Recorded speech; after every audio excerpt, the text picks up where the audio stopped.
تست نور پروژکتور قابل تنظیم. اول به این نور سفیدشه. واقعا کیلومترها برد داره. نورش رو بازتر کنیم. نورش بازتر و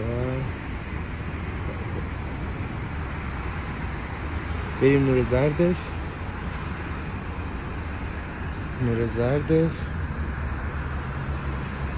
فضای ارتفاع دور واقعا فاصلش خیلیه با ما ساختمون.